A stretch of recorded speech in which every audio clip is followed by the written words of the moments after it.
to Go Bananas Comedy Club, Cincinnati's home for stand-up comedy. Wednesday night, first round of the funniest person. Oh my God! My boss alerted me that Tuesday night, funniest person in Cincinnati contest night one. Let me hear make some noise, baby! Couple quick announcements before we get the contest started. Please turn those cell phones on silent. Don't heckle anybody. It's a contest. Keep your table talk down. It's a contest. Or you will be asked to leave. With that out of the way, make some noise for your friends and family you came to see the contest. All right, please everybody on the stage.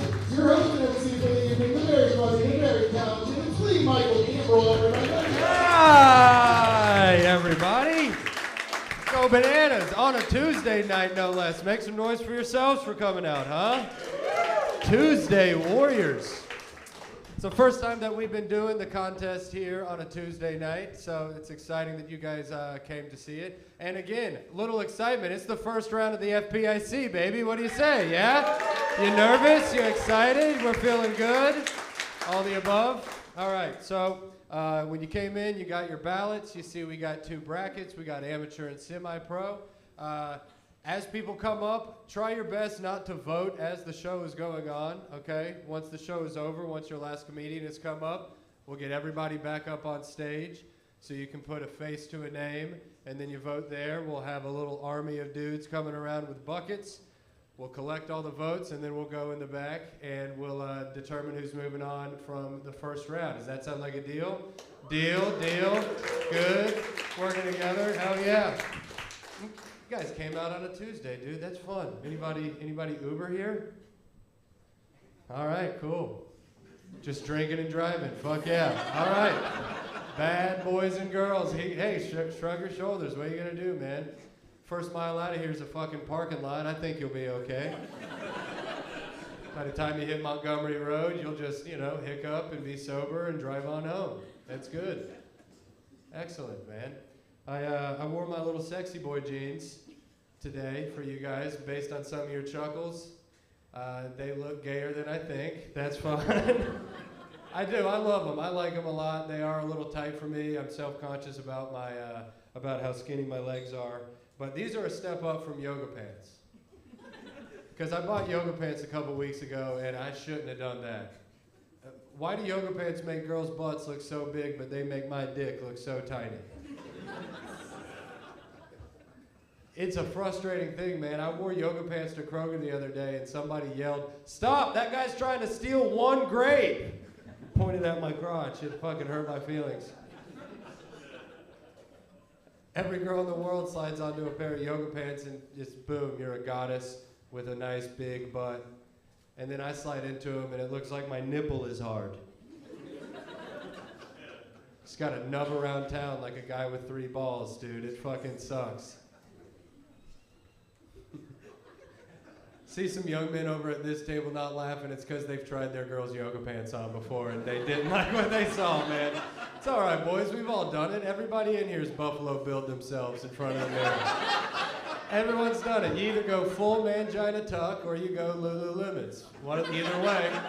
Either way, you look in the mirror and you say, "I'd fuck me," and then you move along with your day. It's a movie. Silence of the Lambs, it's a good one. Oh, there's a dog. That's good. Hell yeah, man.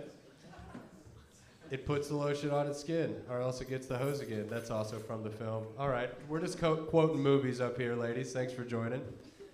Hell yeah. Any mothers in here? We just got done Mother's Day. No? Okay, you're right here? Very cool. Well, happy Mother's Day. I hope you were properly honored. My mom, she got to do her favorite thing, which was just rip a vape and drink White Claws all day. She fucking rips. She's cool. She's like a dirty mouth lady. She's wild. Like, she's always concerned about why I grew up to be a stand-up comedian. And I'm just like, I don't know, Mom. Maybe you shouldn't have invited me in to talk all those times while you were peeing. That'll fuck a young boy up nice and good. Don't do that to your boy, ma'am. It is the ultimate psychological warfare. You're downstairs just chilling. You hear your mom screaming So you run upstairs, you come around the corner, and she's just sitting on the toilet. You're like, whoa, what the fuck, Mom? We could have talked about this in any room in the house, but here we are, and there's your bush. Okay, that's good. I'll mow the lawn. How ironic. She was cool. She would, I'd come home. I'd come home from like a rough day at school, and she'd be like, oh, honey, pick yourself up by your fucking pants. The sun don't shine on the same dog's ass every day. And I'd be like, yeah, kindergarten is hard. Thank you, Mom. Appreciate it. It's pretty cool. I love those little Southern sayings, you know? Sun don't shine on the same dog's ass every day. I invented one the other day. We were playing Cards Against Humanity with my family, and my Aunt Jane was playing, and she's like this sweet, super conservative Christian lady, just sweet as hell. Didn't want to offend her. And then one of my asshole cousins put down a card, and it said fleshlight. So we had to explain to my sweet, innocent Aunt Jane what a fleshlight was. And we did. I was like, you know, it's just like it's like a flashlight, but it's got like a mouth or something on the end, and guys use it. And she was appalled, but the only thing that she had to counter, she goes, well, why did they go and put that on a flashlight? And I said, well, you can't put a fake pussy on a lawnmower. And then that's the Southern saying that I made up. So you guys can just take that along with you. It doesn't really make sense in any situation, but if you're down at OTR, see something wild, see somebody walking down with like a cat on a leash and a parrot on their shoulder, you can just be like, well, can't put a fake pussy on a lawnmower, I know that much. All right, man, you guys ready to get this going? We feel like we know what we're doing here? All right.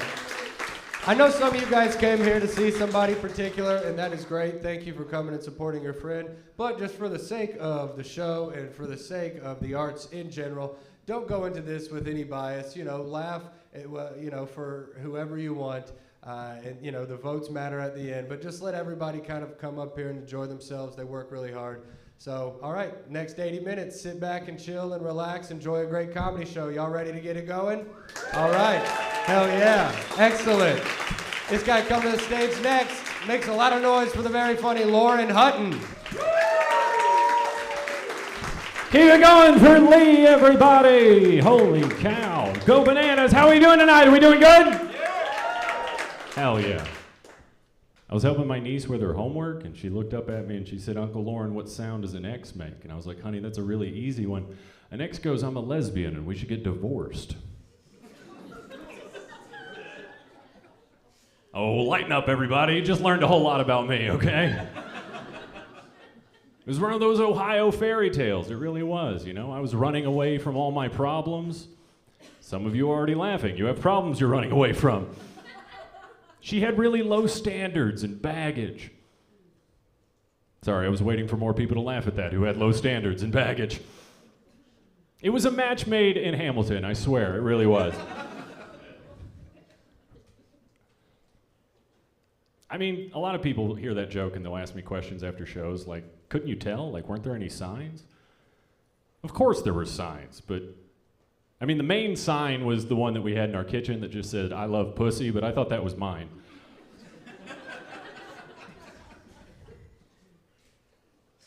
It's a very common thing, though, you know, for people to go through their whole lives not understanding themselves, denying their sexuality. I did it through my 20s. I denied my own sexuality. And then in my 30s, I'm just trying to deny that I was ever a redneck. It's not fair. I get heckled now. I don't understand. People yell things at me like, Hot Sam Elliott. I'm like, wow. My friends are mean to me. They say things like, you're just gay Jeff Foxworthy. That I can understand, you know. It's a lazy joke, because that's just Joe Exotic with less tigers.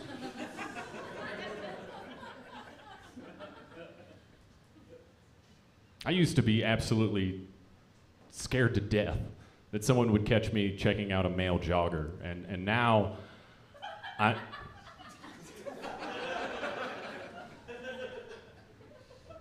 we all have fears.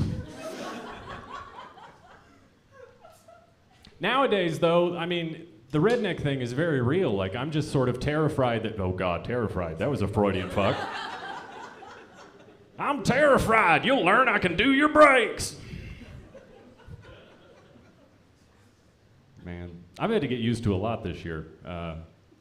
I never really paid attention to what I looked like, and then I lost 80 pounds and got a bisexual haircut.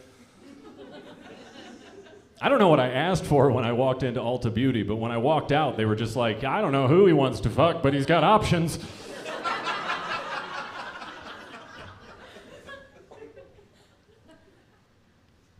I've had to get used to a lot this year. It's been a weird year. I went through a breakup and then a glow up, and now I'm just lonely. All my single friends, excuse me, not my single friends, my coupled friends keep giving me the same advice, you know. You don't have to be lonely when you're alone. That's like saying you don't have to be in a car to drive it. What the hell? I know what they're actually saying, right? Subtly. Very subtly, they're telling me they want to have an affair. And that's a sad prospect for anybody because I'm not what you would call a closer. Oh, we all just having all the sex in this room. Cool, tight. Lonely, thin guy on stage with the bisexual. I'll just stop talking about the things that are me. Do you guys know that people with brown eyes have 3 brown eyes? If you don't get that, bend over in front of the mirror when you get home. You'll just laugh and laugh. Don't laugh too hard. Something will fall out, I promise. It's a PSA from me. I keep saying I've had to get used to a lot because one of the main things I've had to get used to is being back on Adderall. Who else is on pills to make their life bearable? Round of applause? Yeah, my people. Sometimes I ask that and no one claps and I'm just like, wow, I have misjudged my reality. Thank you guys very much. I'm Lauren Hutton. Lauren Hutton, hell yeah, baby. Let him hear it. All right, let's keep this train moving, baby. Let's keep it moving. Go Bananas. Make some noise for your next comedian of the evening. It is Jeremy Dunn. Jeremy.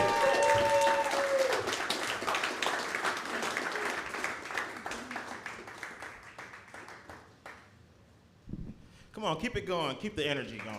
Let's go. Let's go. Thank you. How's everybody doing tonight? Glad you all doing well. Again, happy Mother's Day to all the mothers that are out there and some that might be expecting. Hope y'all had a nice one with this wonderful weather we've been having. Anyone been liking the weather? It's been warming up. Hey, Christmas is over. Now I gotta say, skinny people, I need y'all to check up on our big friends.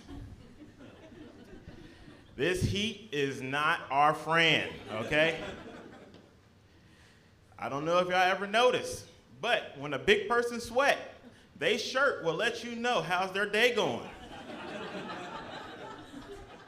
For example, if you see this face right here, this lets you know we're okay, we're doing just fine. Some water would be nice, maybe some lemonade. Just know it's okay right here. But when you see this face, just one moment, you go see.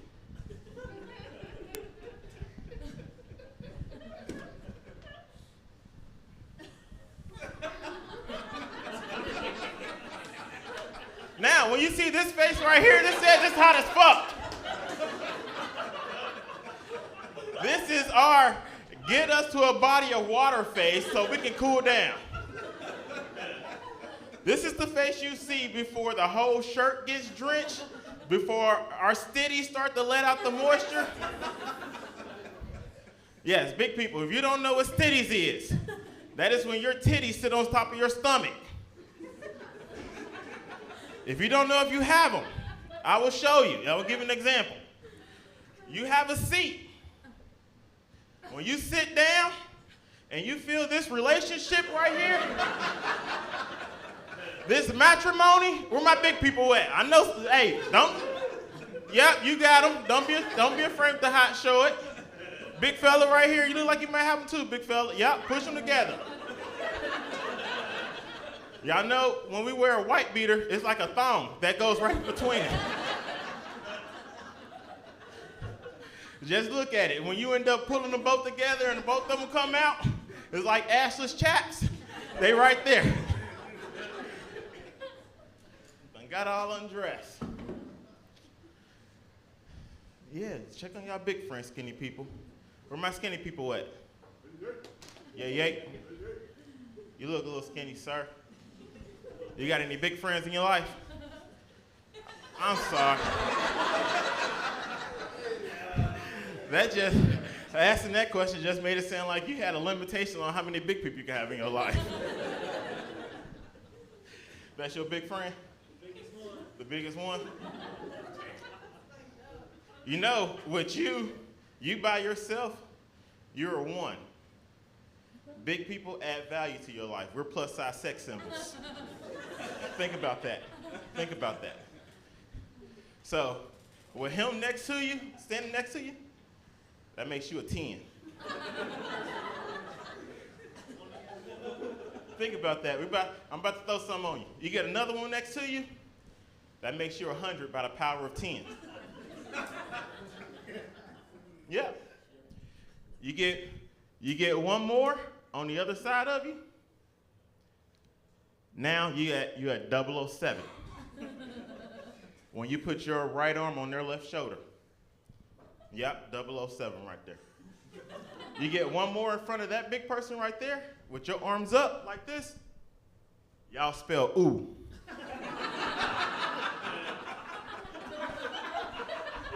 Look, you got a math lesson and a spelling bee right there, all in one. Wet hooked on phonics. I might be a little slow, but I ain't stupid. Come on now. My name's Jeremy Dunn. That's all I have for y'all. If you ever want to see me, I'm on Facebook, Instagram, and YouTube. Thank you. Jeremy Dunn, let him hear it, y'all. Okay, keeping the train moving right on along. He's rearing to go in the back. Make some noise for your next comic, the very funny Nick Benavides.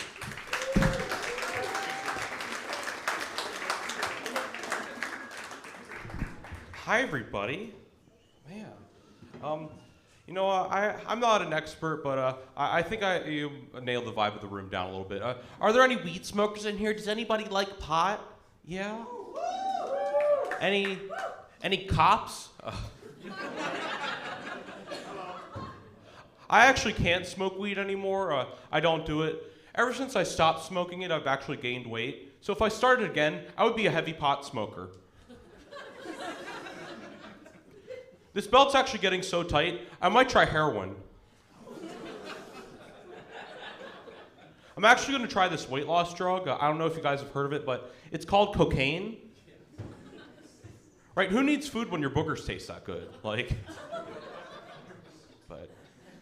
I don't know if you guys can tell, but I was bullied. This kid who used to bully me messaged me on Facebook and he said, "You have tiny mushrooms," in reference to my penis. And I mean, I kind of deserved it, you know? I sent him the picture, but...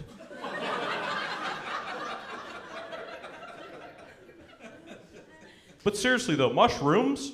Plural? Everyone take out your dicks right now. Because if you fold back your foreskins, everyone, there's clearly only one mushroom. Everyone who's laughed at that has a penis or has touched one. You know what, guys? I'm gonna get down to earth a little bit. I have a tattoo that I regret. Are we tatted up in here? Got tats? All right. I see there's no pussies. Okay. Yeah, though, so I have a tattoo that I regret. Is anybody familiar with their zodiac signs? Anybody know their zodies? Yeah? So I'm an Aries, and I got the Aries for the ram. That's what an Aries is. And as you can see, it does not look like a ram. It looks like a vagina. And I mean, like, I totally get it. Like, it bleeds once a month, you know. Those actually aren't freckles, those are warts.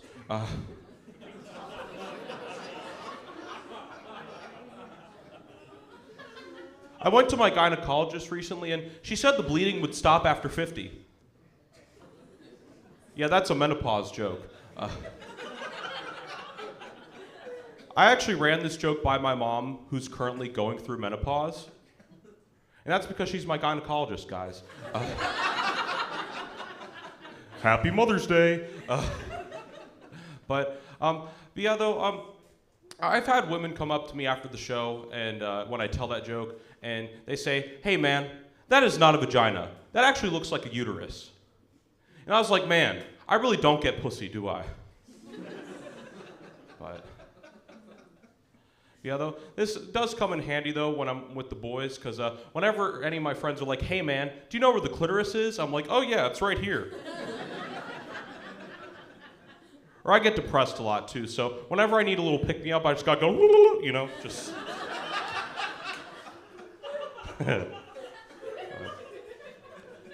Yeah, though, before I get out of here, I'm gonna tell you guys a story. So I have two whiteboards and two little whiteboards, and I decided to play this game with my fiance where we ask each other a question and then we write the answer on the board and show each other.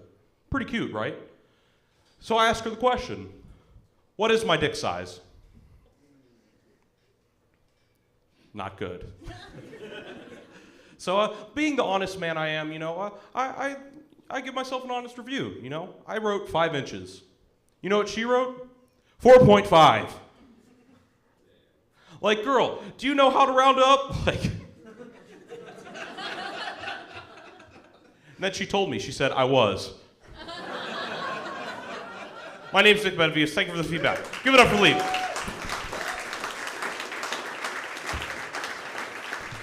Nick Benavides, give it up for old pussy arm, Nicky B.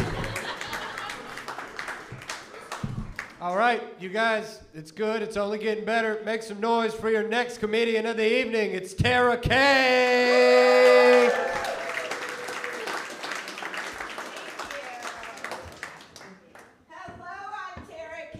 Thank you guys for coming out tonight. Hell yeah. Are there any teachers in the crowd tonight? Just like a clap of hands if you're a teacher. Yes. Oh my gosh. I was a teacher. I taught middle school social studies for almost 3 years, and it was the worst job I've ever had. Yeah. I'd rather be the cleaning crew for 2 girls and 1 cup.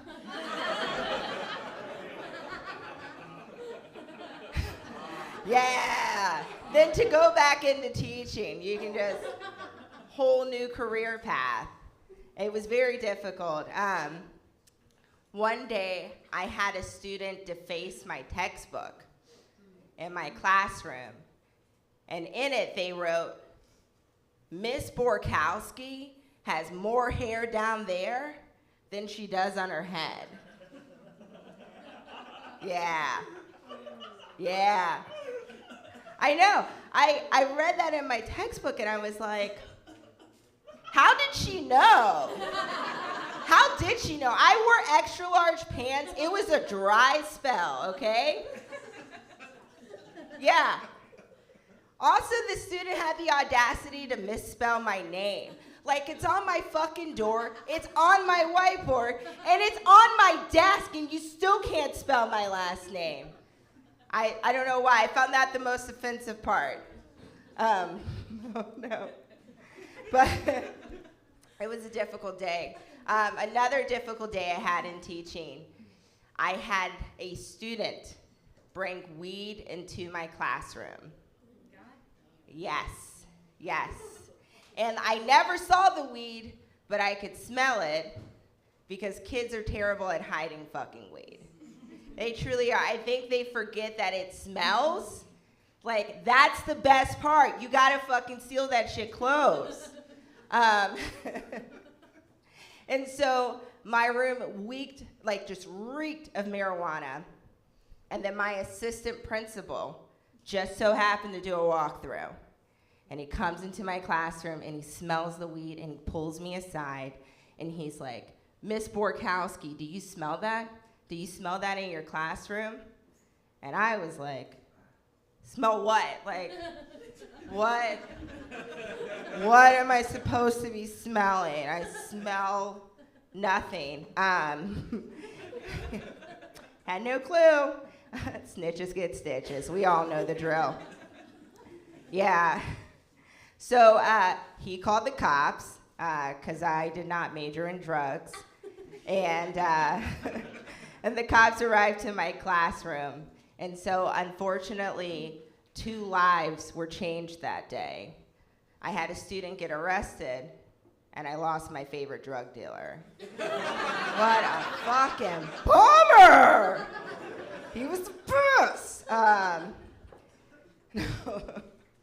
So, clearly I was a terrible teacher. There's no doubt about that. But I think I would make a pretty bitchin' principal, all right? Yeah. I think if I was principal of a high school, I'd knock it out the park. First order of business, I'm putting a Plan B vending machine on every floor of the school, all right? Destination graduation, Plan B vending machine on every floor. Yes. All right, we're stopping teenage pregnancy, and if she refuses to take the pill, we'll just kick her down the stairs, all right? She'll just take a tumble, all right? Destination graduation, okay? Yeah. No. Also, I would let teachers smoke weed in the teacher's lounge because teaching's fucking hard. It really is. And I would let my students smoke weed. But hear me out, there would be some rules. I would only let the students who had straight A's and perfect attendance smoke weed. Because I feel like if you have straight A's and perfect attendance, you're a fucking nerd and a school shooter in the making, and you need to smoke weed. Thank you guys at Tara K.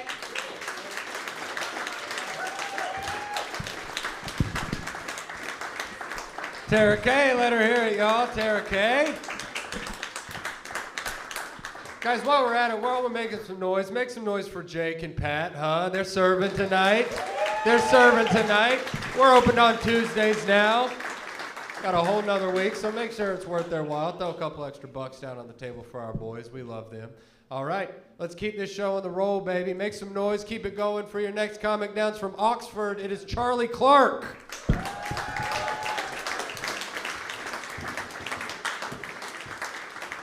All right, keep it going for your host, everybody.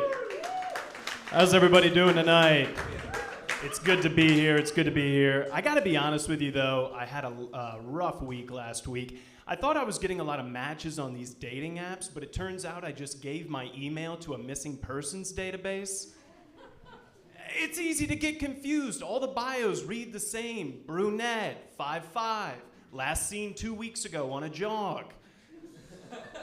Swipe left. I'm not into women that are fitness fanatics. In all seriousness, though, I am trying to get into a little bit better shape, but it's difficult, you know? It's hard to know what's healthy, what's not. There's a lot of these fad diets out there, but I don't think any of them really work. There's the caveman diet. That's a popular one. I got so hungry doing the caveman diet, I ended up doing finger paintings in my own blood on my bedroom wall. I know a lot of people are going the vegan, vegetarian route. That's not for me. You know, have you noticed they always try to bring you in with the fake meat substitutes? They're like, oh, Charlie, before you have the chicken, try the cauliflower wing. Try the cauliflower wing. I promise they're just as good. You know how I know cauliflower wings aren't as good as chicken? There aren't any national protective agencies trying to secure rights for cauliflower all over the globe, okay?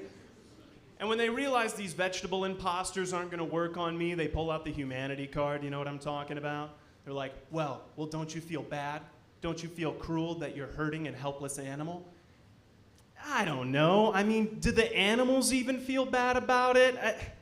I mean, if they did, wouldn't they have evolved by now? I mean, we only eat the ones that continue to taste good, you know? Maybe develop a skunk feature. Maybe at medium rare, your meat starts to taste like a cauliflower wing, something. Do a little work on your end, help us out. My new tactic lately for finding healthy options at the grocery stores, I've just started following attractive people around. I saw this woman with a hot Pilates studio t-shirt on the other day. I just started matching her, item for item.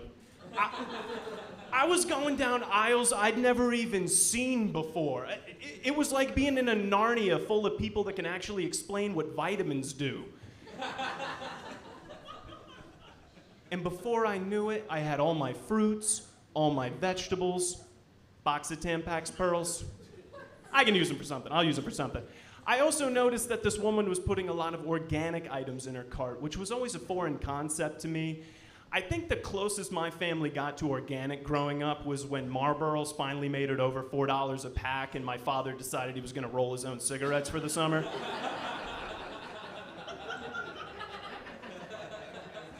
But now there's entire grocery stores devoted to the organic lifestyle, like Trader Joe's. I'd never been to a Trader Joe's. Look, folks, I'm from Fremont, Ohio, okay? It's in the middle of nowhere. In Fremont, Trader Joe is a guy that sells stolen power tools out of the back of a windowless cargo van.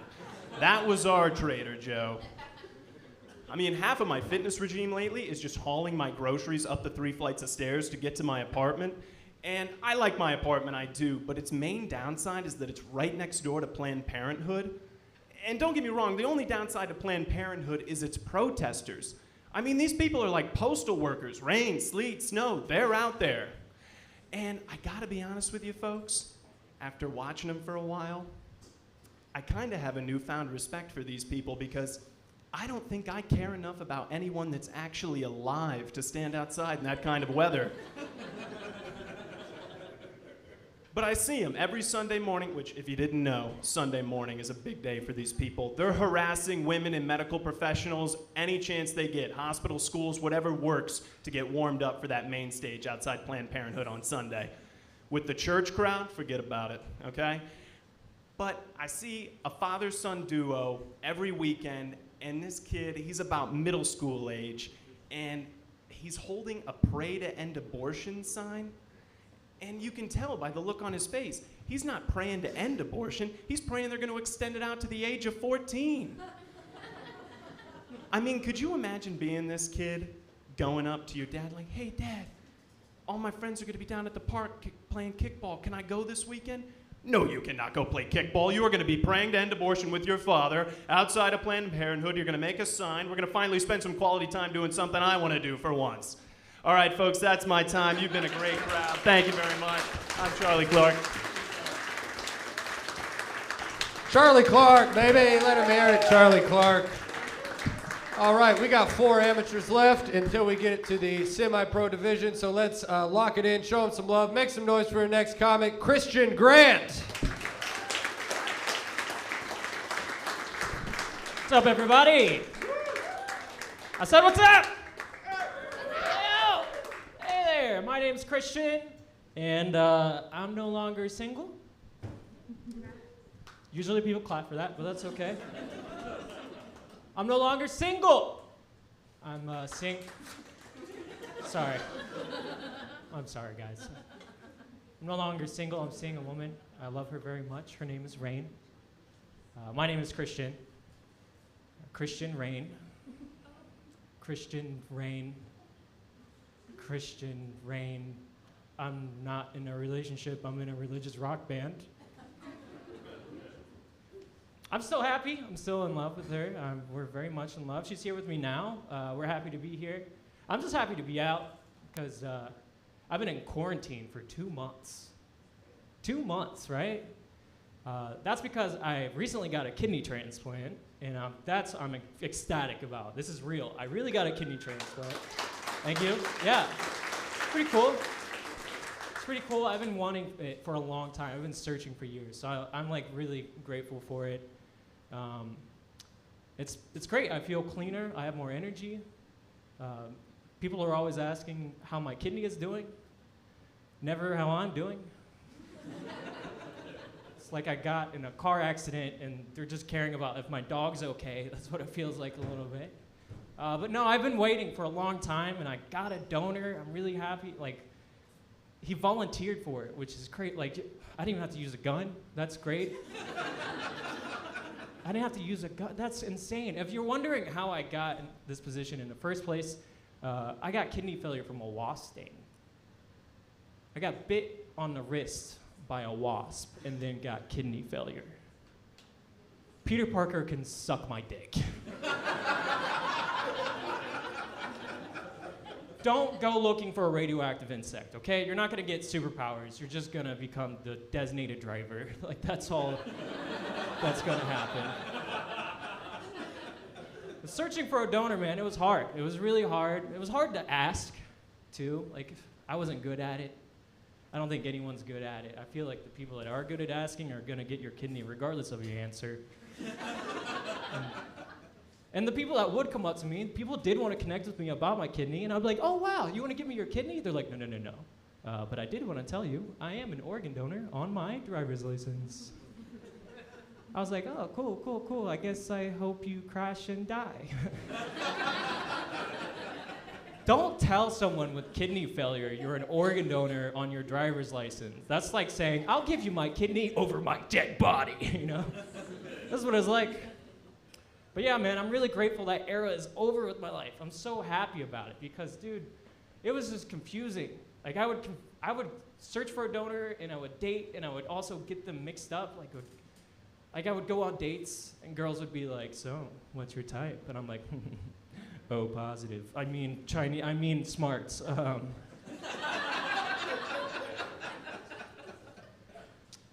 Glad that's over. That's cringy. I'm glad that's over. And I'm grateful I get to know my donor. I know my donor, which there's a lot of donors out there who prefer to stay anonymous, you know? And I know my donor. I can hit them up. I have their number. We can hang out. That's really cool. That's also really scary because, I'm so, I would hate for him to be like, look, I'll give you my kidney, but we're not friends. You know? Things are great. The recovery, that was a little rough. My doctor said I couldn't lift 10 pounds for 6 weeks. I was like, well, how the hell do you expect me to pee? You know what I'm saying? You know what I'm saying? You guys like dick jokes? You guys like dick jokes, huh?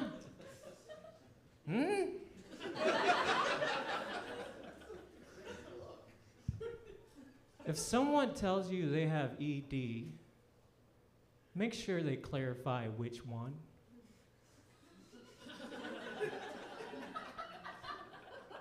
I thought I was supporting my friend about his eating disorder.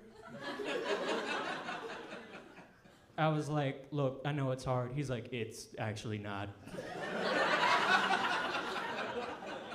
You think that's awkward? I offered to help. I don't know. Guys, I had a lot of fun. Thank you so much.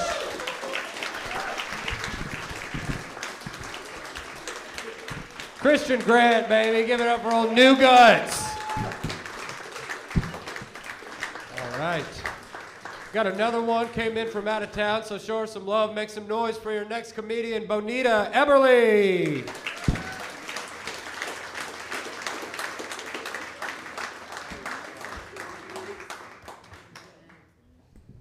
Looking good, Cincy?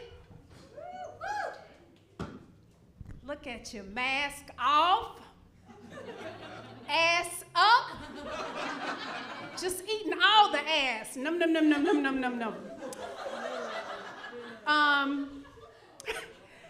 If you want to sex me up, AIDS is no longer a deal breaker. As long as you got your booster shot.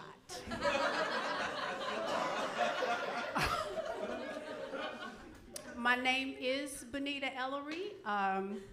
My pronoun is nutritionally challenged, and my vitamin of choice is Plan B. I take it every day. It keeps my teeth white.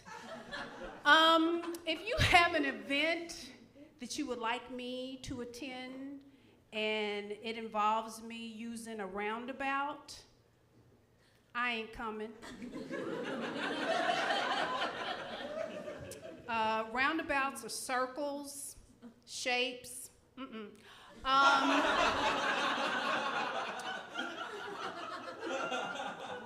Take like the second exit off the roundabout. Ooh, so now I gotta count? We're counting now? Is that a thing? I thought that was against the law to count. Didn't they like take that out of school or some shit? Because it showed the truth of America? No, I'm sorry, that's critical race theory is what they took out of school. Okay, think about it. Yeah, but roundabouts, I just can't do them, you know? Roundabouts are like the lazy Susans of Satan's asshole. And I know I can't drive, Cincy. I can't drive. I can't parallel park. But it never fails. Am I right, ladies? Anytime a woman tries to parallel park, a man will magically appear and have to mansplain how to park, you know? Cut your wheel the other way, lady. You're gonna hit that truck. Yeah. Well, I might hit that truck, but I know where my clit is.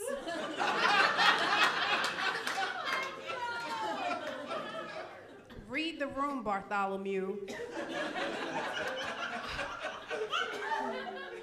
Are people still naming their children Bartholomew? I have been binge watching a lot of serial killer documentaries. Yes, for the serial killers. What's going on in Cincy? And I have come to the conclusion that it's pretty easy to get away with murder. They even had a show called How to Get Away with Murder, you know? And it's easy. You just need a couple of things, Cincy. You need a shovel, some duct tape, and somebody else's Netflix password. So the FBI doesn't know that you've been downloading serial killer documentaries. You know, and it's never the cops who catch these guys. Am I right? It's always the public. I feel like there's something missing. We need something. I know. We need some fucking meddling kids, right? Oh, okay, Cincy, stay with me. Thank you. I'm going to leave you guys with this. The other day, my 85-year-old mother, who has dementia, she found my dildo. Okay. And I panicked, and I told her it was a ballpoint pen. So, yes. And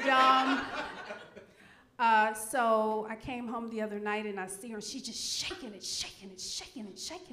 And I go, Mommy, what are you doing? And she goes, Baby, I was trying to write a check, but this ballpoint pen is out of lube.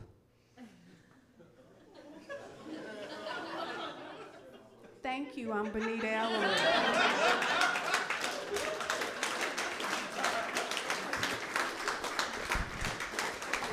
Bonita Everly, let her hear it, guys. Skinny dildo. All right, got a couple more amateurs coming up here. You guys have been great. Let's keep it rolling. Make some noise for your next comic. Very funny, Sean Braley. Thanks, guys. Give it up for Bonita one more time. I, too, masturbate with a ballpoint pen. Guys, I want to give you some context before I get into the rest of my material, just so you can keep up with me. You know, I grew up very religious in a trailer park.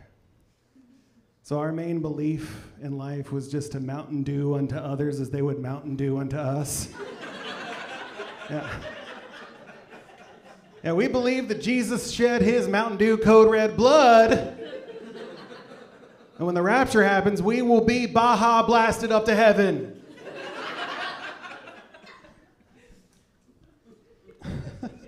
That's the dumbest thing I've ever written.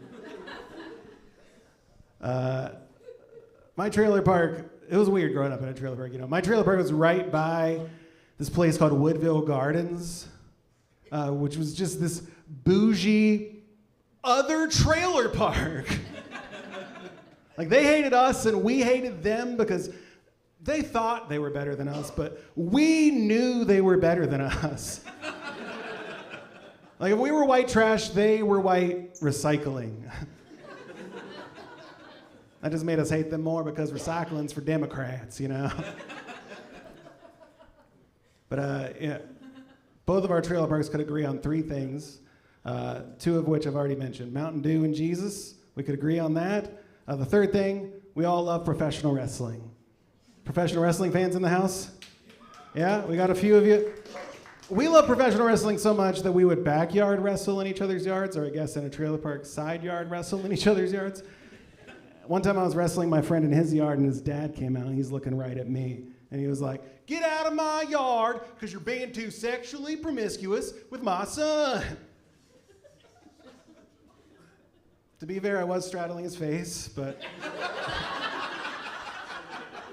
My friend's dad is so anti-gay that he's even against same-sex fighting.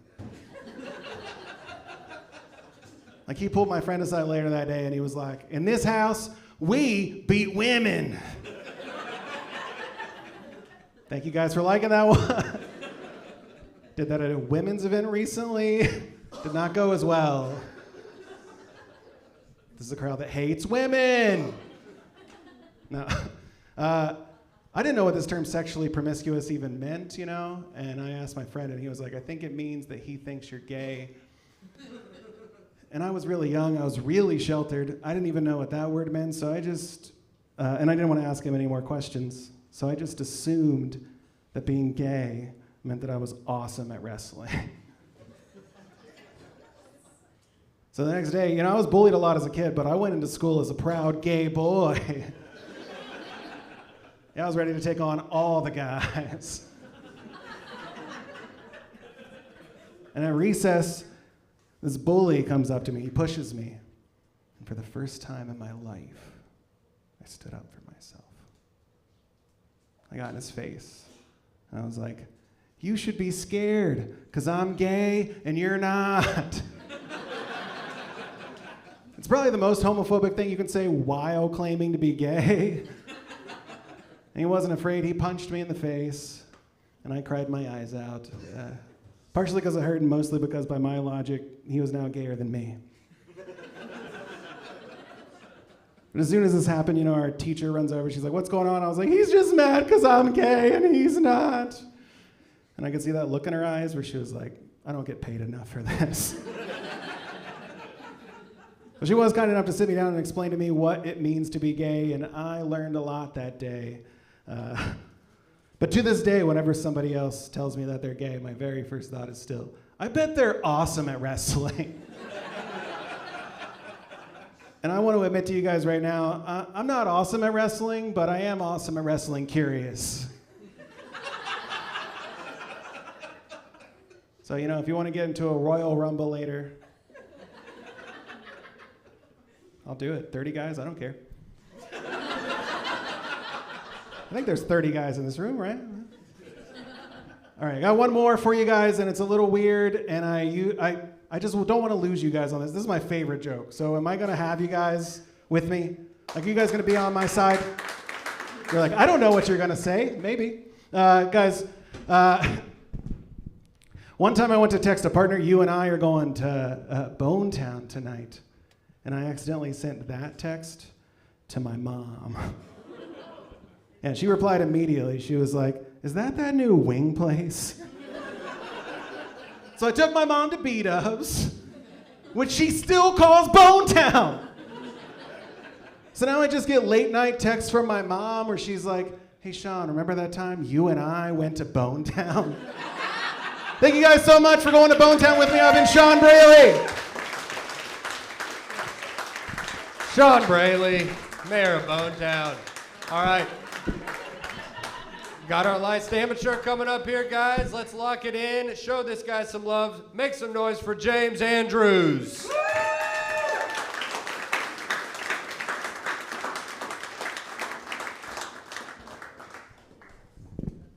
Wow. I can't believe how insensitive some of these comics have been tonight. Tonight, for me, the next 5 minutes is gonna be nothing but positivity, okay? My best friend is in love. And honestly, I couldn't be happier for him. And his new woman, she's fantastic. She really is. She's smart, she's funny, she's just great. She can kick it with the boys. She's everything that you would want in your friend's girl, save one thing. The first time I met her, it was a little bit jarring. She's one of them new kind of women. Y'all know what I mean? She's one of them sports stars. She's one of them Transformers. I ain't talking about Optimus Prime or Bumblebee here. No, she ain't kicking it with Mark Wahlberg. I'm talking about one of them older models, without all the bells and whistles and upgrades. It was a dude in a tube top and Spanx, if I'm being honest with you. And I know that because I have eyes. And even if it wasn't for all this, them Spanx told the tale. And by that, I mean it looked like she had a tail. But like kind of like curved up, you know what I mean? Like a frightened Great Dane.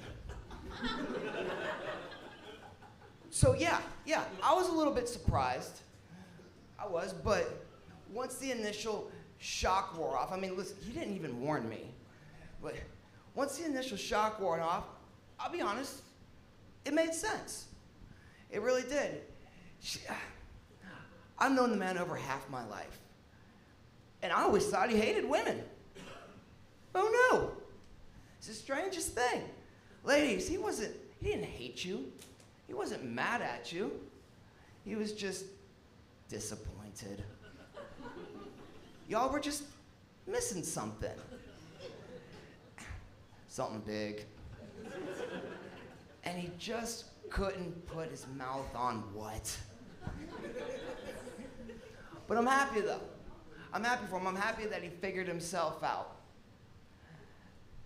There's only one point in time that I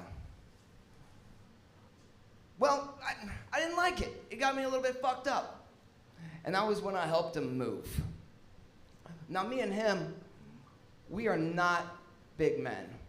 Not at all. And that furniture was heavy. And her shoulders are broad. Arms ropey like ship rigging. And she just wanted to prance around like a Disney character in a fever dream. Just boxing up wigs and those creepy ass white mannequin heads. Real, like he was saying earlier, real Silence of the Lamb vibes. It was fucking unsettling. But other than that, we're cool. It was all good. At least I hope we're cool. I do. I'm not 100% sure. Listen, I'm gonna level with you guys right now. Now, I invited my friend and his new girl to this show tonight. And I haven't seen them yet, but this room is dark. I don't know if they're here. So, when you folks are leaving tonight, when you're walking out to your cars after you've paid your checks and tipped your servers, if you're out there in the parking lot and you hear, "Help!" that means fucking help. I am in distress. She is a much bigger woman. All right? I need help. All right. That's my time, y'all.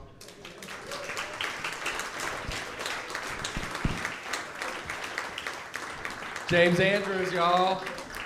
All right, that's the end of the amateur portion. Give it up for the amateurs that you saw tonight. A lot of good sets. That was fun.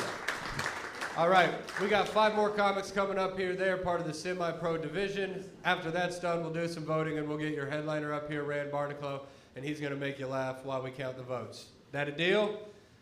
That's a deal. That's a deal. We're still locked in on a Tuesday. All right, this guy coming to the stage next, very funny young man. Make some noise for Carter Dougherty.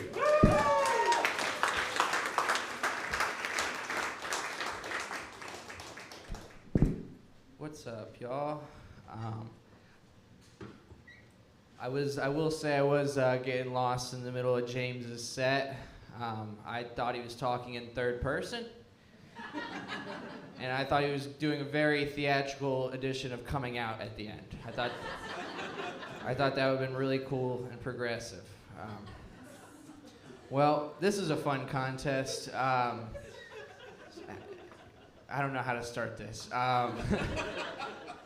Anybody here go to Kings Island often, huh? Got a lot of king heads here? Okay, me neither. No, I did actually go to Kings Island a couple of summers ago with my dad, and we went there, and then right after a ride, my dad, he bought this really sick shirt. It said, I survived the beast, and all I got was this dumb t-shirt. But that's sick, Dad. Sat in a seat you were designed to survive in. I didn't know you get like shirts for that. I want a shirt that says, I survived my dad's 4 DUIs.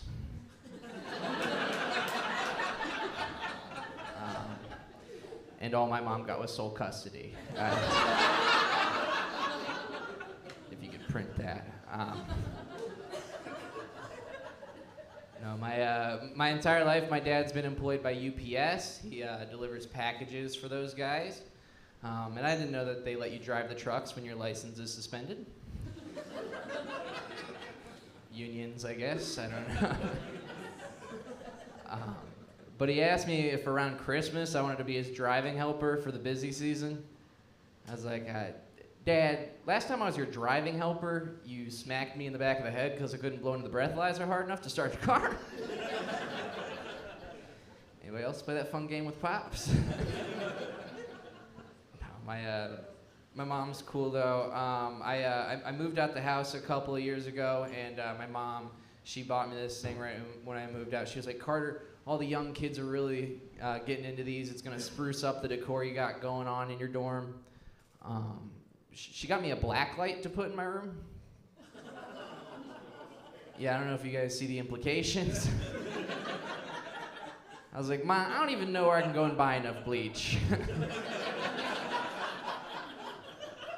Like, in all honesty, it'd be easier to go jerk off in the spots I haven't yet, so I turn it on, it's all the same color.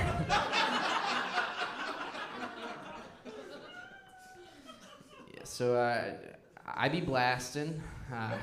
That's honestly one of my favorite things to do.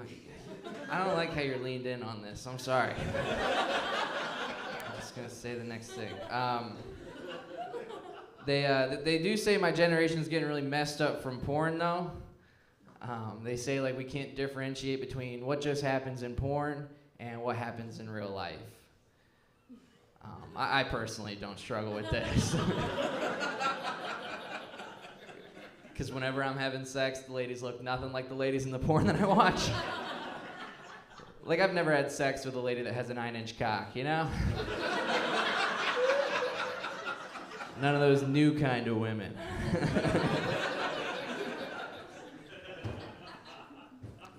Yeah, but, coming is sick, though. God, but apparently I'm not coming the right number of times. I don't know if the dogs have heard this, but we're supposed to be out here pre-coming. Does any guy do that? Does any guy out here actually pre-cum? See, this is what I'm talking about. I don't think it's a real thing. I think it was all just made up by some guy for a woman, you know, some guy that might have cummed his pants. And then the lady they were with was like, did you just fucking... The guy was like, oh. No, this right here, this is the pre-cum. Yeah, you gotta wait for that real cum later. Just give me like 45 minutes to pump up real quick. All right. No, I don't know. Sex is cool. Man, this is a really one-topic set. Have you guys ever heard of the ick before? Do you guys know what that is? Oh, yeah. I am gross. Thank you. I don't know what you said, but all I heard was I am gross. But no, if you don't know what the ick is a feeling that a person can get when they see somebody do something, and then they just lose all horniness immediately. And I was talking to one of my friends, and she told me that her ick is when her boyfriend gets too excited.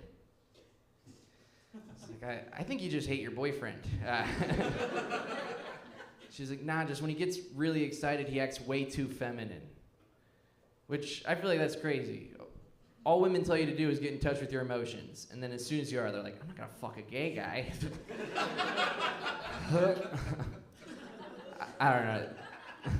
The whole ick concept, though, is kind of crazy to me as a guy. Because, like, I feel like I could see my girlfriend do anything, you know? Like, she could shit her pants on a date. It's just like, if you shower, I'm still going down there. All right, guys, that's gonna be my time. You guys have been excellent. Your host, Beck Leader here. Carter Dougherty. Fine, sir. All right.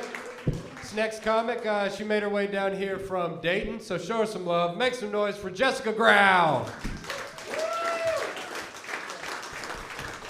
Hi, everybody. So everybody always talks about Mother's Day this time of year, and I actually had a birthday last week. So I turned 42. Woo! Fun fact, I was actually born on Mother's Day, and I think that's why I'm never going to be a mother, ever. I actually call this part of my body the Indian burial ground because it's full of dust, cobwebs, and it's haunted by the ghost of my husband's dick. Anyway, I did have a birthday last week. I don't mind getting older. It's just a little bit different, you know. For example, I've had the same drug dealer for 15 years. I'm a very good employer. Probably going to owe him a pension. But, you know, 15 years ago when I would, you know, get a gram of cocaine, it would be at 3 a.m. in an alley. And now when I get a gram of cocaine, it's 3 p.m. in an Applebee's parking lot. And he shows me pictures of his kids. So it's just a little bit different than how it used to be. My body still looks okay, I guess, but the insides are not so good. My gallbladder shit the bed a little bit ago. And I had to go to the hospital and get an ultrasound. So this nurse who checked me in, she's like, oh, are you expecting? Yeah, I know. And so I said, yeah, I'm expecting to get this thing ripped out of me any time now. Because as a woman, it is my right to terminate my gallbladder if it's going to kill me. So, really fucked her up. When I got my results back from my ultrasound, it said that my liver was unremarkable, which I don't really understand. I mean, it's not composing symphonies or writing novels or anything like that, but you know, it's allowed me to be a functional alcoholic for 30 years, and I think that's pretty goddamn remarkable, okay? No yellow skin, nothing. All pretty. I read this article that said I am technically a geriatric millennial. I was born in 1981, so I'm like new and old, which I kind of understand. Like, I know how to use a Roku, but I also remember actually being the remote. Anybody in the 80s, my dad would be like, Jess, go put the Bengals game on. So I'd put the Bengals game on, then he would say, do the Icky Shuffle on your way back. So I would do the Icky Shuffle on my way back. I would do that a million times. I'm young, so I like to invite the bros over for some brews, right? But God help them if they step on my lawn. And since I am such a hip millennial, I still smoke weed, but since I'm geriatric, every time I cough, I pee a little.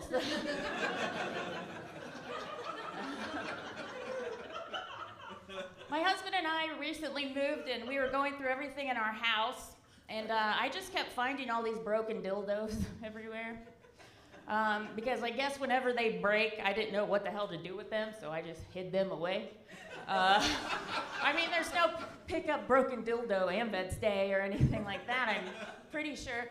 And I was going through all these, and I started reminiscing. I was like, oh, look at my little rabbit with a chipped ear. My little butterfly's wing is broken. It was like the island of the misfit sex toys. It was so nice. But I also found a lot of machetes and knives in my house. And I was like, hey, husband, why do we have so many machetes? And he said, you'll never know when you'll need a machete. And I was like, I am married to a serial killer. Awesome. And now I remember the other signs, like we ate chili every day for like 3 months. And he made me a wig for Halloween. I thought that was nice. And then he asked for lotion in a basket for Christmas, so I was like, oh, okay. All right. So since it was my birthday, last week I had dinner with my family, and my dad's like, so you want to learn about how you were conceived? And I was like, sure, let's go there. Might as well. So I was born in 1981, so I was conceived in 1980. And apparently I was conceived during a drive-in movie in the back of a Ford Pinto, during a movie called The Empire Strikes Back. Yes, so Darth Vader kind of is my father, so that's cool. I really love Star Wars to this day, but I don't like how commercialized it's gotten. Like when I went to the sex shop the other day because I had to buy new dildos, all mine are broken. They had so much Star Wars themed dildos, like they had the Darth and Vader, which I thought was odd, and then they also had a new porno called See Her Pee, Volume 3 PO. I think that's for squirters. If you wanted to stay dry, they had Millennium Falcon talcum powder. And then the one thing that I did buy was the Ewok Viagra. Yeah, it's called Chub Chub. Because it's for your nub nub. All right, thank you. I'm Jessica Grau.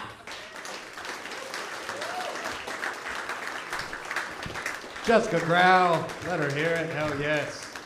All right, couple more comics left before the voting starts. Go ahead, put your hands together, make some noise for the very funny Adam Minnick.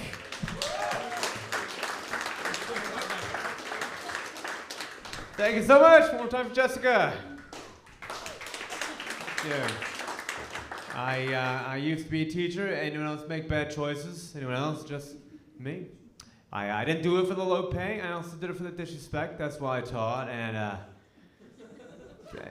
teaching's tough. Teaching's tough. She was talking about that earlier. The teacher was talking about it's hard. Your first year is your hardest year. My first year, my car was keyed, and there's a hate note on my desk, and that had to have been the toughest preschool class I ever taught. They call me Mr. Poopyhead. It was brutal.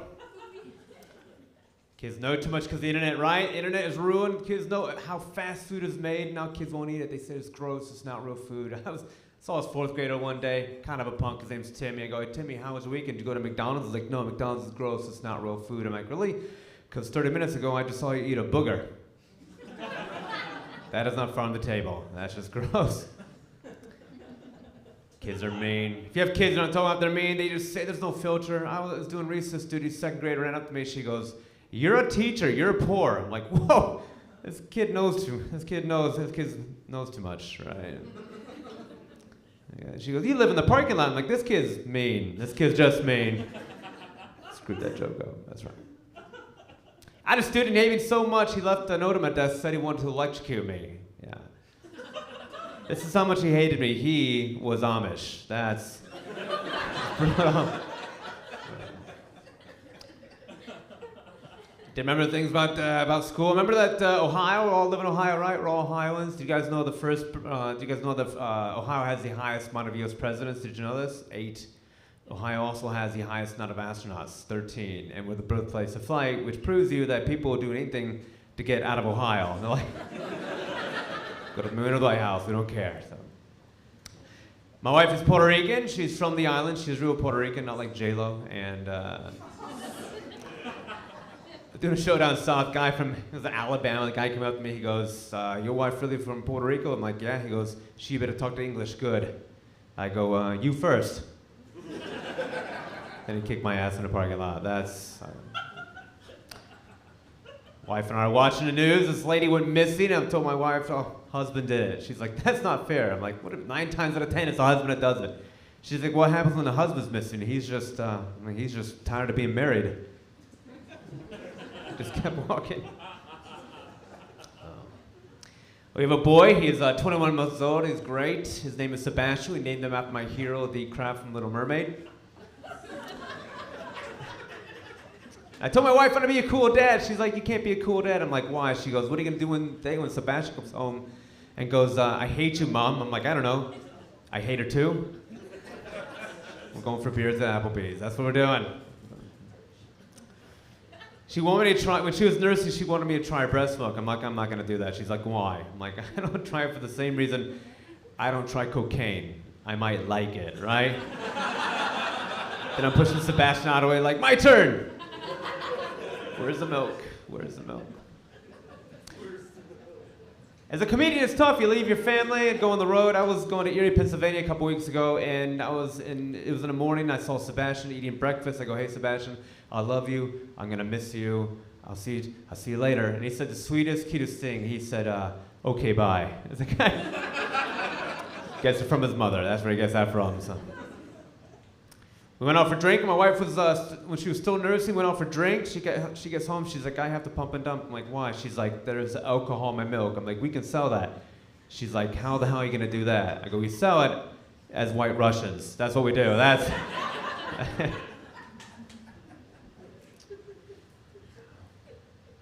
As a parent, I feel like my entire day is negotiating. That's all I do. If you're a parent, you get this, you negotiate the entire day. I imagine like once Sebastian goes to school, I just get a job with SWAT, right? They call me in for a bank situation, there's a terrorist, there's hostages. I go, Adam, what do we do? There's hostages. I'm like, well, have you tried giving them ice cream? That might work. That doesn't work? Okay, how about this? And they want to leave? Well, have they eaten their lunch? Have they had their lunch? They can leave after that. Okay, that's what we do. 30 minutes, we wait it out, and they'll probably take a nap. That's what we do. We just wait it out. Okay, not that joke. All right. We have to find a neighborhood. We live in Bellevue, Kentucky. We have to find a new neighborhood because all the kids in our neighborhood have moved out. Everyone's left. No one can play with my son. Even the sex offender left. There's nobody to play with my son. They've all left.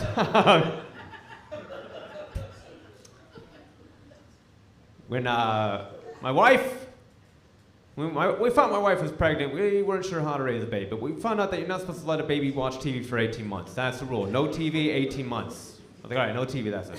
Then after 3 months of him being around, we're like, all right, a little bit of TV.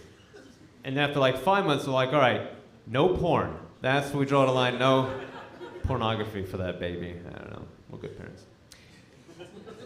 I am in my 40s. I am getting compliments. I was getting headshots done in Northern Kentucky. Lady walked by. She goes, you have a nice smile. I'm like, what do you like about it? She goes, you have all your teeth. I'm like, that is a low bar. That is...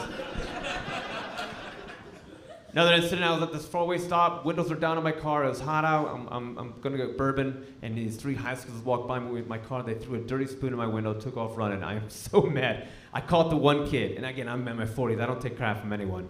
I start screaming at the kid for 5 minutes, the kid goes, dude, you're like 30 years old. I'm like, hey, that's nice of you. That's really nice of you. You guys have been wonderful, have a good night, thanks so much.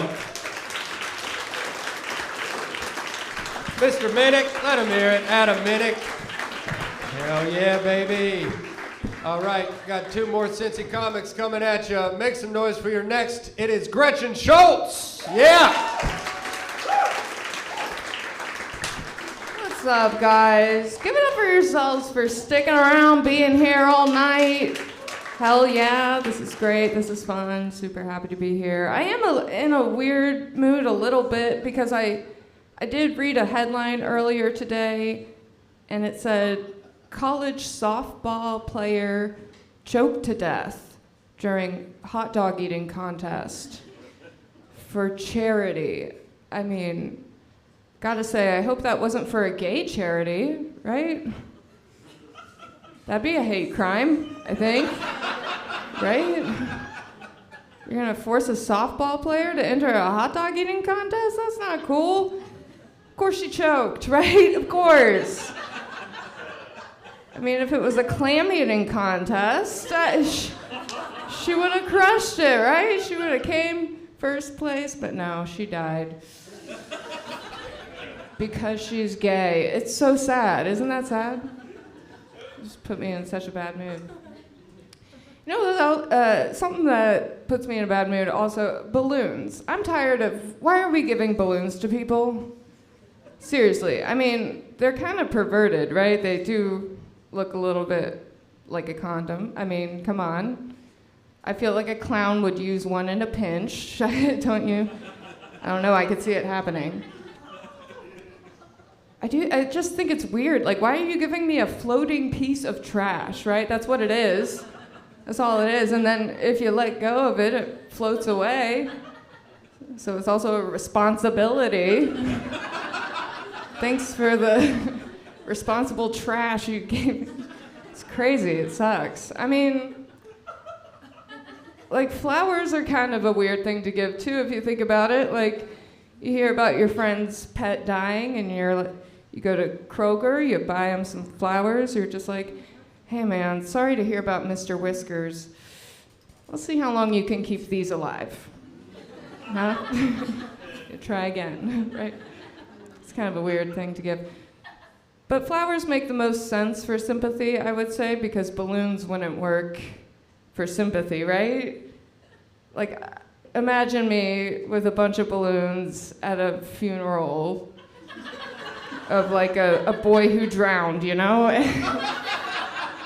I would look like a clown, right? Ready to fuck, right? Just bunch of balloons ready. I mean, what would I do? I'd go up to the parents and say, hey, I know your son could have used the air in these earlier, but yeah, here you go. Now make sure they don't float away like your son, right? Yeah, pretty traumatizing, I know. I mean, not all balloons are bad, I will say that. One time, at a bar, I met up with a magician. He was just doing all sorts of tricks. He made me a giraffe balloon animal, so that was cool. I like that. Made me go home and fuck him, so that was cool. Pretty cool. Hey, pro tip, ladies, don't sleep with your heroes, okay? Magician, it wasn't great. I mean, the foreplay alone, he was just constantly just like, is this your clit? No, it's the 8 of spades. It was always the same card from the bar, so that was kind of cool. But and also, this magician, he just so happened to have a small penis. It's pretty small. Some would say micro. Has anyone here seen a micro penis? I know they're hard to spot, so I get it. But yeah, no, he had a real small dick. But he was such a good magician, so I thought he was pulling some sort of trick, you know? I was like, maybe the rest of his penis is behind my ear. You know, maybe it's back there. Or maybe it's a handkerchief situation, right? So I did try to pull on it. He came in my hand when I did that. No handkerchief to wipe it up, so while he was in the bathroom, he pulled this one really cool trick. He made me disappear forever. Yeah, I blocked him. All right, guys, that's been me. Thank you.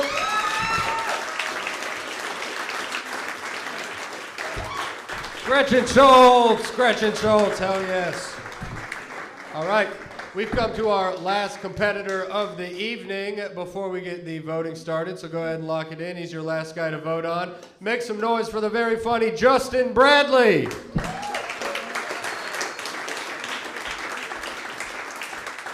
What's happening, y'all? You guys have been awesome hanging in, man. Thanks for chilling out and being with us tonight, letting us talk some smack and talk about our dicks and whatever else we're talking about, man. We appreciate that. Hey, real quick, are there any parents out there tonight? Any parents? Yeah? All right. Good deal. Leaving the kids alone, got a suitor, whatever you got to do. Can I just ask you this, man? I remember when I first started having kids, my parents, other people used to tell me this all the time. They say, Justin, cherish it, dude, because it just goes, it goes so fast. If anybody can tell me when that going fast stuff is going to start, guys. I'm 19 years in with 4 kids, dude, and every day is just slower than the last, guys. You know what I mean? Like, oh my gosh, I don't know about this going fast stuff, man. Listen, I love my kids, but dude, I mean, through diapers and school and clothes and shoes and cars and insurance, I just, when can I save some money? You understand? Like, listen, between 4 kids and my wife, every single week in my house, someone comes up to me and they're like, Dad, I need a new phone charger. Dad, I need a new phone. I've had the same phone charger for 13 years. You know what I mean? Like, what are you people doing with the phone chargers? You understand? Like, do you have any idea how much money I've spent on phone chargers? I do. $9,747 is how much money I've spent on phone chargers, you know? The other day I called my dad. I was like, hey, Dad, can I borrow $500, man? And then it hit me. Oh, this shit never ends, dude. This just keeps going and going and going and going, man. It's never going to stop, you know? 13-year-old, 14-year-old son now. He just realized he's taller than me. And it's been a problem. I'm just going to tell you that right now. It's been a big problem in the Braley house, guys. Do you have any idea how emasculating it is to be the shortest man in your own home, you know? The other day I was like, hey, son, you need to take out the garbage. He was like, you're shorter, you take out the garbage. I was like, oh, we're doing it like that, huh? Bam! I hit him with a stone cold stunner, baby. Dropped him right in the middle of the kitchen. You understand what I'm saying? He just stood there looking at me bewildered, you know? I was like, that's right, boy, don't you ever forget it, you know? And then out of my mouth, came the same words my dad used to tell me, man. It brought me right back when I would test him. I said, let me tell you something. Maybe when I'm old and feeble and weak, then maybe you can talk some smack and you'll be able to take me. I remember my dad used to say it to me. And guys, I'm happy to report to you that day for my dad was last Wednesday, y'all. That's right. Walked up to my parents' house on a Wednesday morning. He was like, hello, son. I was like, what's up, Dad? Pow! Hit him with a stone cold stunner, baby, right in the middle of the living room. I was like, hey, I need that $500. I've got phone chargers to buy for these freaking kids every single week, man. My kids are always telling me how strict I am. They think I'm strict, you know, because I'm like, hey, maybe let's not play Fortnite for 14 hours a day, you know, and I'm being strict. You know, because you have no idea what strict was. I grew up in a 90s Christian conservative house, baby, like WWJD and no Simpsons. That's what my house was like, you know. Wasn't allowed to watch The Simpsons. Can you imagine? That's crazy. Wasn't allowed to read the Bible. Do you know what kind of stuff is in there? It's unbelievable. When I was 13, I discovered this book in the Old Testament. Some of you might have heard of it. It's called The Song of Solomon. Anybody heard of that one? Okay, some of you know. Some of you are going to get education. If you don't know, Song of Solomon was like the Old Testament Hebrew version of Playboy or Hustler. Like, it was wild for its time. You know, like the whole book is just like milky breast and moist loins and like camel humps and camel toes. A lot of camel stuff in there.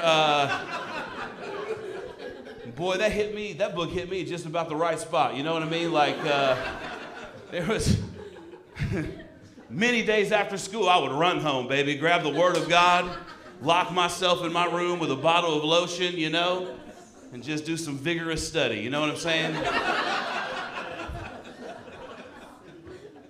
My mom was just telling all of her friends at church, like, oh, Justin just loves the Lord so much. And little did she know, by the time I was 15, all the pages of Song of Solomon stuck together, guys.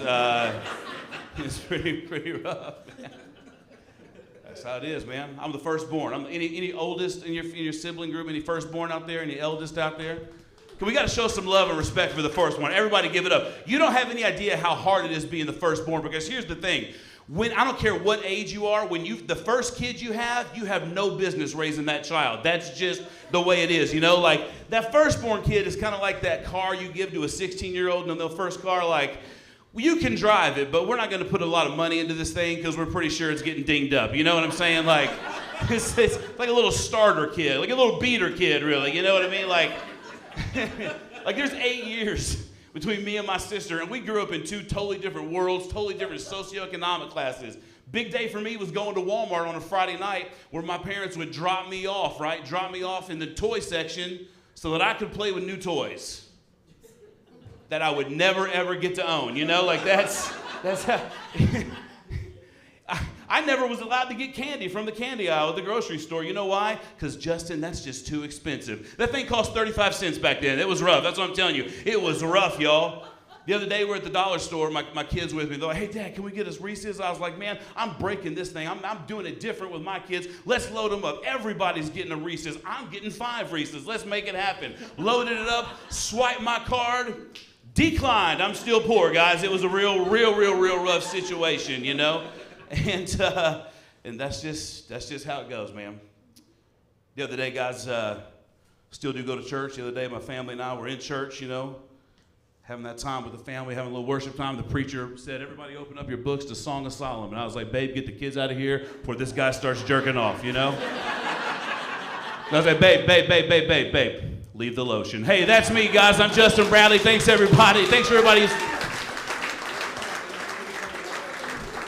Give it up for Justin Bradley, huh? And everybody that you saw tonight, if you were a comic and you performed tonight, please make your way back up to the stage now. Get your comics back up in here. Here we go. I see you guys. Keep it going for them while they're making their way up here, huh? What do you say? There you go. Borrow this for a second. I'll give it back to you. All right, so a reminder, out of the amateur bracket, you're only going to vote for 3 people. If you vote for 2 people, it won't count. If you vote for 4 people, it won't count. Don't vote for the same person 3 times. You got to vote for 3 separate people in the amateur bracket, and then the same deal goes for the semi-pro, except you're voting for 2. So up top, amateur bracket, 3 votes. Down low, semi-pro, 2 votes. And here you go. Here are your performers. Put a face with a name. Make some noise for Lauren Hutton, huh? Lauren Hutton. Lauren Hutton. Jeremy Dunn. Nick Benavides. Tara Kay. Charlie Clark. Christian Grant. Bonita Everly. Sean Braley. And James Andrews. Your amateurs. All right, here we go. Semi-pro division, we have Carter Dougherty, Cardi D, Jessica Grau, Adam Minnick, Gretchen Schultz, and Justin Bradley. All right, we got 2 men coming around with a bucket right now. When you are done with your voting, hold your hand up in the air and someone will come and collect your ticket. So do your voting. And then when you are finished voting for 3 amateurs and 2 semi-pro, hold that ballot in the air, and this fine young man or that fine old man will take good care of you guys. All right, cool. We got some votes still coming around. We are going to go in the back, and we are going to count these fuckers. But in the meantime, we got one of the funniest dudes around. He's going to talk to you guys while we do that. A very funny man. Go ahead and make some noise for the one and only Ran Barnaclough.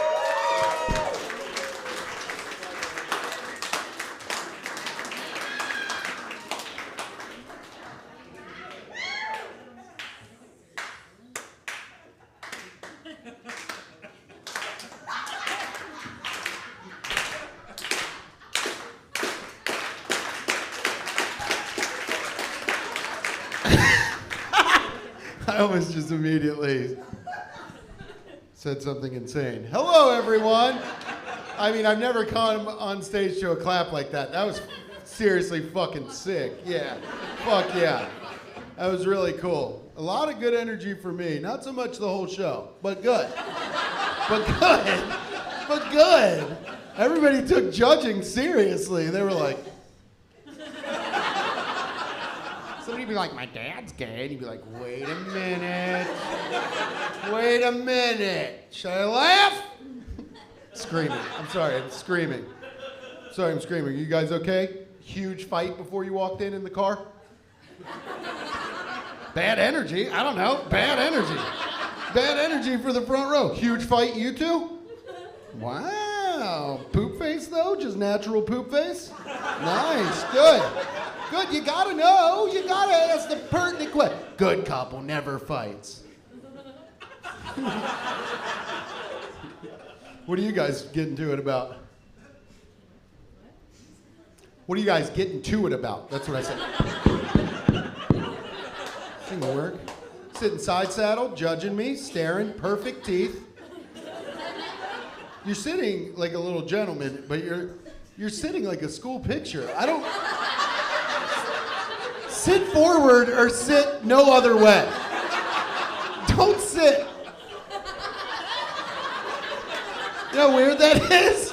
You know how weird that is to be on stage like, oh, what fucking joke. And I look over and there's a handsome little dude like this.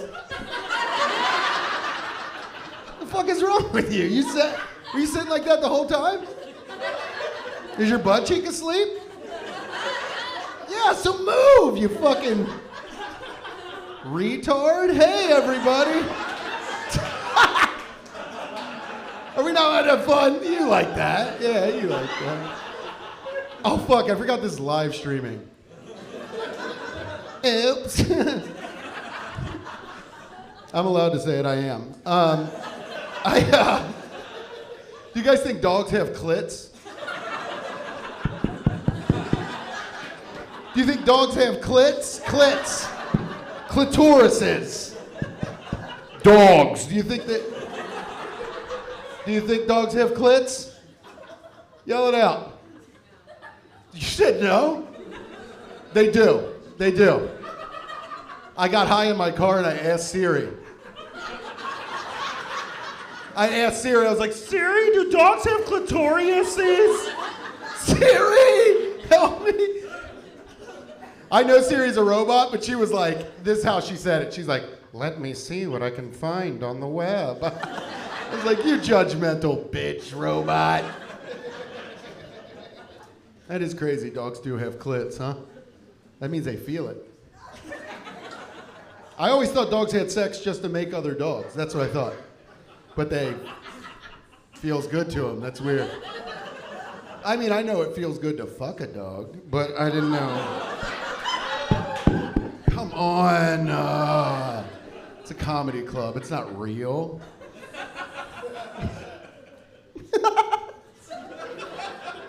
What a fucking stupid thing to do. What do you think is the wildest sexual position? Curly hair, perfect face. What do you think? Go ahead.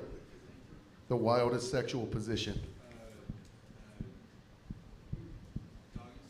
Doggy style is the wildest one? Brother, that's first date shit. Isn't that right? Isn't that right? Missionary's not wild, you're being a cunt. That's how I talk now. That's how I just talk to people now. You're being a cunt, sir. God, you're gonna have to get my back. You got me, little gentleman, in case he rushes? I need somebody to put a body in front of that guy. He'll fuck me up. What do you think? What do you think is the wildest sexual position? What do you got? Addicted to porn? Wheelbarrow. Wheelbarrow? What's a wheelbarrow?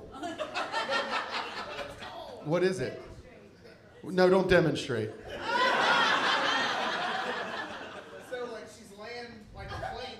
She's laying, so flat? Yeah. Flat on the ground, she's laying, Yeah, or the bed. legs up and pull her close to you. So wait, she's up ways or down ways? Face down? Yeah. Ass up. Ludicrous. Face down. That was Luda. Whites, you know about Luda? I went to a black school. So she's face down, ass up, and then what? You hoink her legs? Yeah, so you put her, she like wraps her legs around you. Yeah, like that. So you stand? Yeah. You stand over a woman in your bed?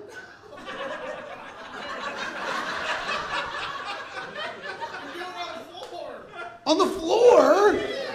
No, I'm not sweeping. Anybody got it?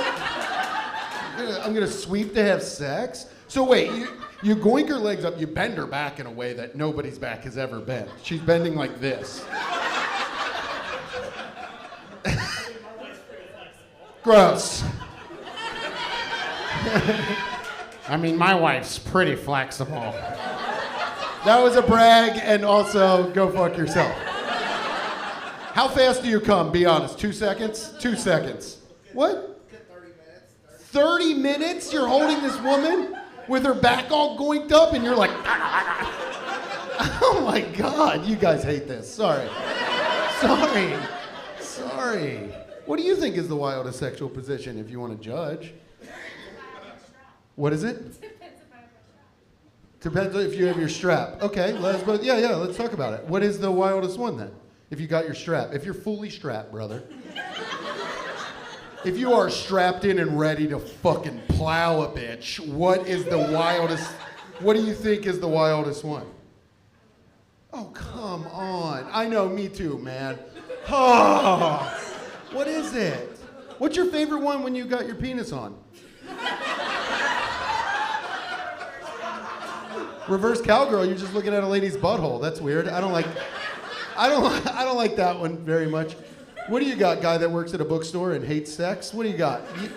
You knew I was talking to you, yeah. There's no way you didn't know I was talking to you. All the porno you watch. Cover your ears. What do you got? I won't say it into a microphone. The one where she's not in the room. Oh, God damn. It was like way worse than I thought. I thought you were going to be like, pile driver. And I was going to be like, pile driver alert. But You didn't even let me mention the dog. okay, yep. That was my bad, everybody. When I started my set by saying I fucked a dog, I let that demon into the house. That was my bad. That was on me. And I apologize. Are you really fucking a dog? I will call the police. Fuck me, man. I think the wildest sexual position, if I had to do it, is a mid-afternoon sober 69. Mid-afternoon sober 69. Because it's like everybody's like, women's bodies are beautiful. It's like, not with direct sunlight on their assholes, they're not. They're pigs. They're pigs like us, boys. Especially if I've ever 69 with a lady and she's been like, okay, you get on top. It's like, ew. What? Guy on top? What do you want me to eat your pussy Spider-Man style? What the fuck is wrong with you? I ain't done, man. Fuck, I've been trying to fart into a microphone for like 3 weeks. I don't think it can happen. I know the fart I want to. I'll quit as soon as I get a good one. You'll never see me again. I know the one I want to be like. That's the one I want. And then I'll be like, fuck you! And then I'll go do the job that my face and body state I should, and that's be a garbage man. Was any of the boys or the girls in here, or the in-betweens, or the theys, was anybody psyched on the garbage man growing up? I was so psyched on the garbage man. Nobody? God damn, I love my garbage man. Usually one person's like, I loved him. You didn't love the garbage man? Okay, he's not okay. He was the king. Well, think about it. I was like a little kid, and I would be chilling, waiting for the school bus. It'd be like 6 in the morning, and then this guy would come down the street holding on to the back of a truck. It's so fucking cool. And he'd be smoking cigarettes. His name was Lou. I know his name because I'd ask him, "Hi, Lou," every day as a little kid. "Hi, Lou." He'd be like, and he was Cuban, which was awesome, which might have been the best part about him because he would go down the street on the garbage truck smoking cigs, and he'd be like, "Did you get some pussy last night?" I'd be like, this guy is the fucking coolest man that's ever lived. So one day I saw him, he was like coming around the neighborhood picking up garbage, and I cut him off, and I was like, "Hey, Lou." I was like a little shithead kid. I'm like, "Hey, Lou, what's the worst part about being a garbage man? Is it when people throw away their pets?" I thought that would get him. Like, he's like, "Yeah, Daddy." That's what I thought, but he was like, "No, it's spoiled milk." And then he just drove away. I was like, spoiled milk? I don't know if I want to be a garbage man as much as I want to be fucking Cuban. That's what I think it is. I think I just desperately want to be a Cuban man. God, how long are those votes counting, huh? I was very real with everybody right there about desperately wanting to be Anybody Cuban in here? Good. Oh, thank God, now I can say it. What is the slur for Cuban? Yell it out.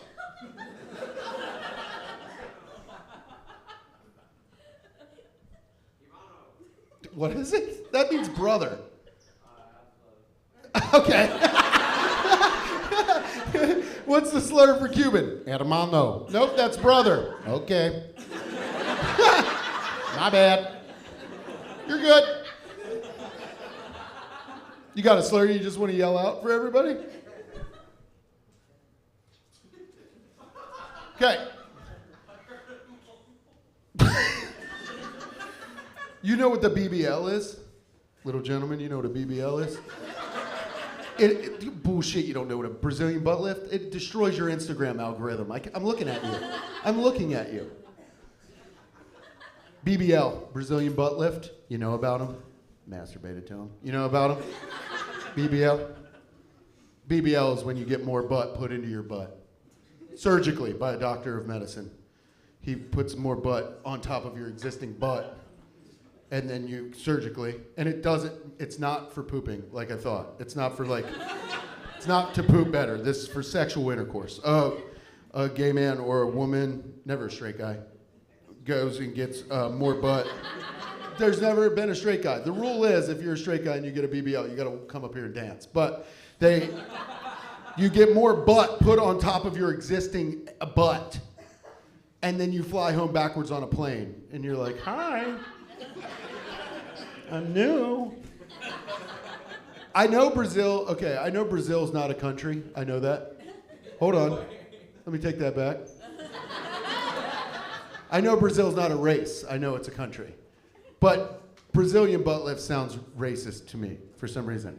Because it's like you're boiling a person down to one of their features, and then you're walking in a place and being like, let me get a Brazilian butt. It seems, ooh, you know? That would be like if I walked into a surgery place and I'd be like, hello, can I have Chinese hair, please? I want hair of a Chinese person. It's rude. We all know Chinese people have the best hair. Silky, perfect, straight, nice. Anything else about the Chinese people want to say that's nice? They're fast. Anything else? I said that one. Anything negative? Anybody want to say about the Chinese?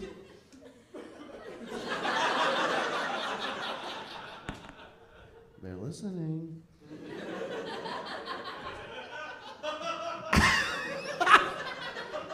They are! They are!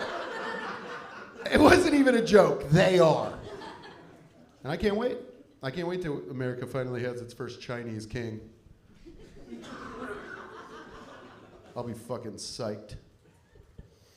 I saw somebody bring a cat into the bar I was in, and the cat was on a leash. I said somebody. It was a woman, obviously. Right? It was a woman. Did everybody think it was a woman immediately? No man's ever brought a cat in a leash into a bar. Because if he did, may God have mercy on his fucking soul. There's no way. He's like, here, it's Mittens. No, it was a woman. It was a woman with a cat in the bar on a leash. Does anybody want to guess her race really quick? That one is white, correct. You are awarded 500. Yeah. It was a white lady. She was white. She was so white you could see her spine through the front. She was white. She was very white. Black ladies never bring anything into a bar they're not supposed to. Except for ranch in their purse. They do that. A black lady will bring ranch into the bar and be like, hot purse ranch, it's fine. That's not gonna scratch anybody. That's okay. Also, like, cats, I love a cat, but I mean, I had a cat. He committed suicide. But he committed suicide. He didn't hang himself. I bought the wrong cat litter, and he was like, well, now it's my time to die. And then he killed himself. Killed himself because of the wrong cat litter. The vet was like, did you change anything? And I was like, I bought organic cat litter. He's like, oh, that was it.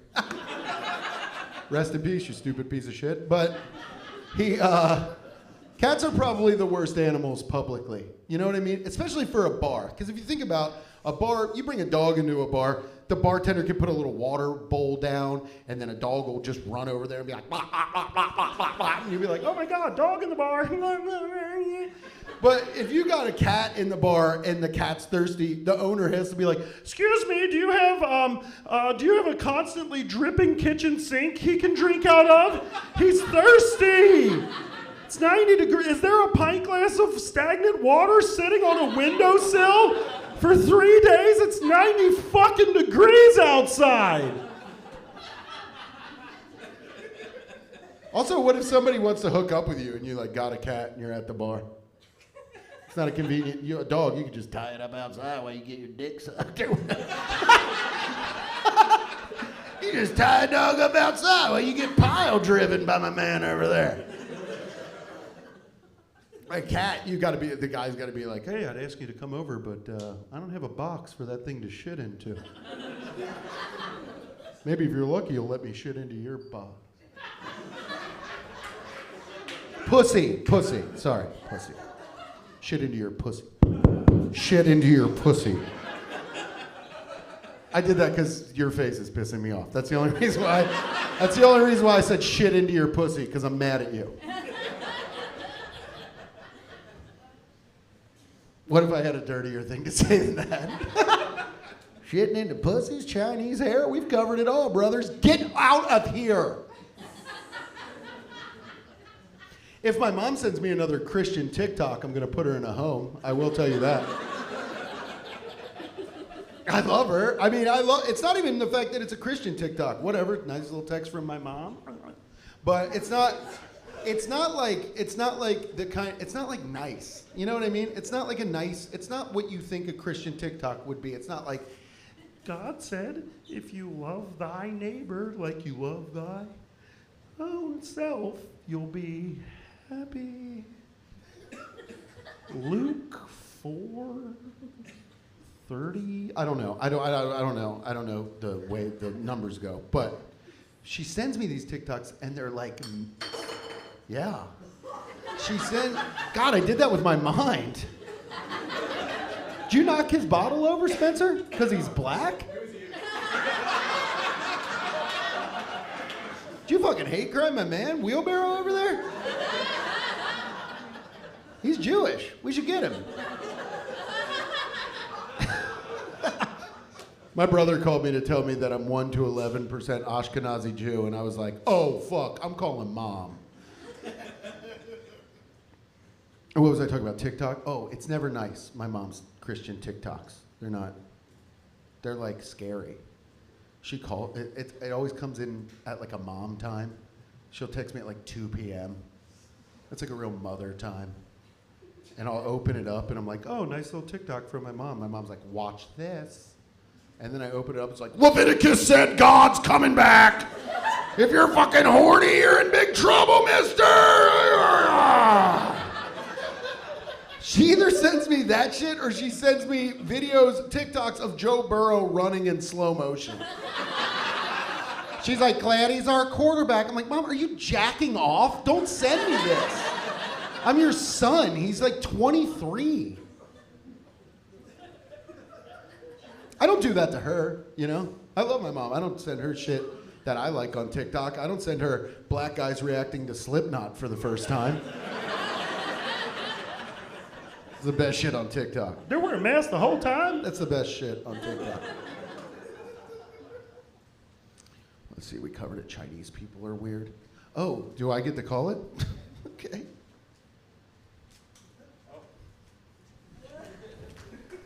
I was about to fuck that guy. All right, I'll call it in about 12 minutes. I'm kidding. Okay, let's do it. It's been long enough. Should we do this? Should we find out who won? All right, HVG. That's here we go. Okay. In no particular order, I'm not going to say who won overall, but I know. I got the numbers. I'll tell them later. In no particular order, when I say your name, come up here and take your clappings, okay? Okay, in the amateur division, let me see Bonita Everly, everybody. Moving on to the semifinals, Bonita.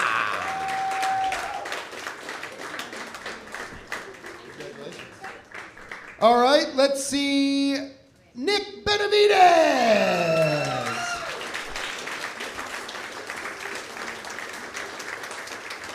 Hurry! Don't say I'm so sweaty. Oh my God, you are.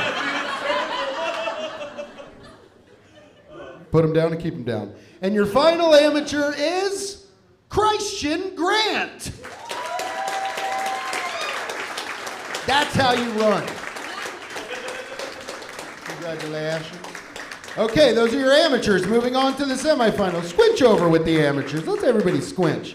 Okay? And now for the semi-pros. Here, therefore, and their art.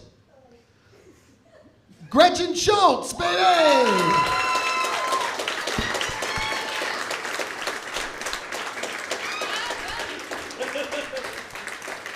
And Carter Dougherty, baby!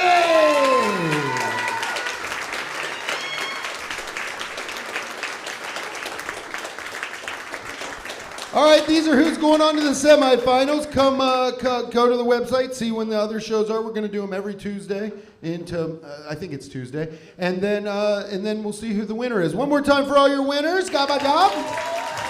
One more time for Lee Kimbrell. I'm Ram Barnacle. Good night, everybody.